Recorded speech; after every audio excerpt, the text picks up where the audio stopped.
என்ன சுபா எதையோ ஒத்து பார்த்துக்கிட்டு இருக்க? ஏங்க அவுரி வந்து நம்ம வீட்டுக்கிட்டே இருக்குங்க. எனக்கு இப்போதாங்க தெரியும். இந்த கொடி மாதிரி இருக்கு பாருங்க, இது வந்து அவுரி தான். ஆனால் நம்ம கடையில் நாட்டு மருந்து கடையில் இவ்வளோ பெரிய இலையாக தான் கொடுக்குறாங்க. ஆனால் இது வந்து ஒரிஜினல் அவுரியே கிடையாது. ஒரிஜினல் அவுரி நான் காமிக்கிறேன் வாங்க. இதுதாங்க ஒரிஜினல் அவுரி. இந்த பாருங்க கருப்பு கருப்பாக இருக்குது பாருங்களேன். உங்களுக்கு டார்க் க்ரீன் கலரில் இருக்கணும். ப்ளஸ் இதோட பூ பாருங்களேன், இந்த மாதிரி வெயிலில் காஞ்சு போயிருக்கு.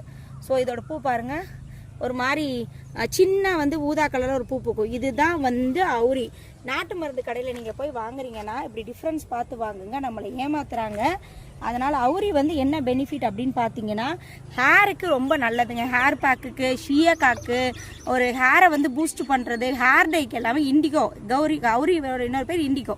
ஸோ அதனால் நீங்கள் செக் பண்ணி வாங்க, அந்த அவுரியா இந்த அவுரியான்னு செக் பண்ணி வாங்குங்க. நிறைய பேர் நாட்டு மருந்து கடையில் ஏமாத்துறேன். ஏன்னா நானும் ஏமாந்துருக்கேன். என் வீட்டு முன்னாடியே இருக்குது, எனக்கு அந்த அருமை தெரியல. இனிமேல் தண்ணி ஊற்றி பாதுகாக்க போகிறேன். நன்றி, வணக்கம்.